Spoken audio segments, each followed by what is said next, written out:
প্রথমে আমরা পড়াশোনা করার চেষ্টা করছিলাম একটু এপিও, হ্যাঁ, অ্যালকোফিনাইল ইথোক্সিলেট। এটা হচ্ছে কি এইপিইও আর কমান। আচ্ছা, এইগুলো হচ্ছে কি আপনার, এবার আমরা একটু যারা আলোচনা করছি যে গ্রুপগুলো আমরা দেখছি একটু আগে, ওই গ্রুপগুলোর একটু ডিটেলস, ওটার রেঞ্জ কত, ওটার অ্যাপ্লিকেবল রেঞ্জ কত, আমরা কত পরিমাপে আমরা এটা ব্যবহার করতে পারবো আমাদের এর জন্য, এইটার জন্য কিন্তু এই পার্টগুলো একটু বিস্তৃত আমাদের জানা, ঠিক আছে।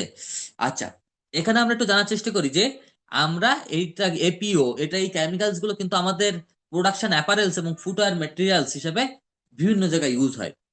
আচ্ছা, এগুলো হচ্ছে আপনার আহ, এই যে আপনার বিভিন্ন ধরনের যে ওয়াশিং সাবস্ট্যান্স সেগুলোর মধ্যেও থাকে।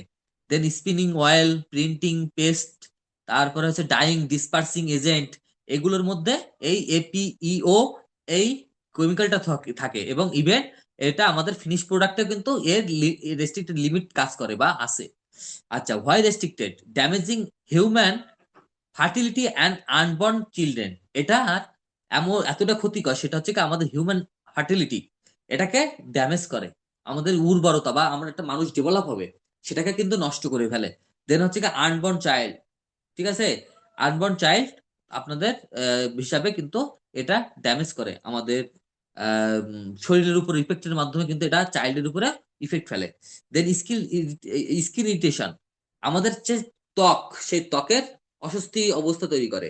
দেন অ্যাফেক্টেড রেসপিরেটরি সিস্টেম, এটা যদি আমাদের শ্বাস প্রশ্বাসের মাধ্যমে আমাদের রেসপিরেটরি শ্বসন তন্ত্রের মধ্যে ঘটে, তখন কিন্তু আমাদের এটা শ্বাস প্রশ্বাস নালী সেটাকে কিন্তু আমাদের বাধাগ্রস্ত করে।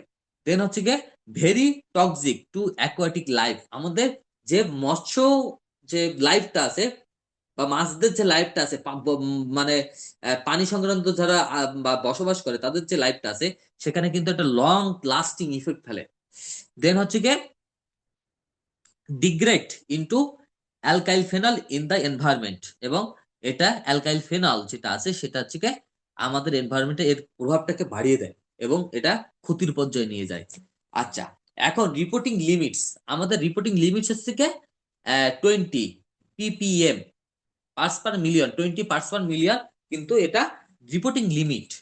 আর অ্যাকসেপ্টেবল লিমিট, হ্যাঁ, একটা অ্যাকসেপ্টেবল লিমিট হচ্ছে কি 100 ppm পর্যন্ত আপনি এটা লিমিট ইউজ করতে পারবেন, তার উপরে না।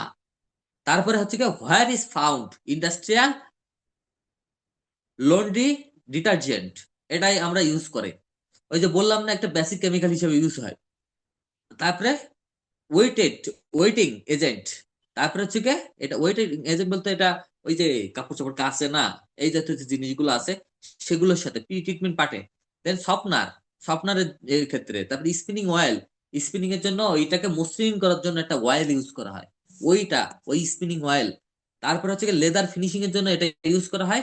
তারপরে পলিস্টার প্যাডিং এর জন্য এটা ইউজ করা হয়, বাইন্ডার অ্যান্ড ইন্টারলিং এর জন্য এটা ব্যবহার হয়, আর টেক্সটাইল পার্টে তো ইউজ হয়। আচ্ছা, এখানে কিছু আপনাদের জ্ঞাতার্থে আর কি কিছু আপনাদের যে অ্যাব্রিভিয়েশন সেগুলো দেওয়া হয়, সেটা আর এল, হ্যাঁ, রিপোর্টিং লিমিট, একটা বোঝার সাপেক্ষে আমরা ছোট ছোট কিছু ওয়ার্ড বা এটা ইউজ করি, সেটা কোড ইউজ করি, সেটার একটু আমরা এলিব্রেশনটা জানি। আর এল সেটা হচ্ছে কি reporting limit, ND not detected, A L acceptable limit, আর এটা হচ্ছে এম এল ম্যাক্সিমাম লিমিট। এগুলো আমরা একটু জানার চেষ্টা করবো, কারণ এর পরবর্তীতে কতটুকু কোনটা ম্যাক্সিমাম লেভেল, কোনটা অ্যাকসেপ্টেবল লিমিট, কোনটা নট ডিটেক্টেড, কোনটা রিপোর্টিং লিমিট সেটা নির্দেশ করে।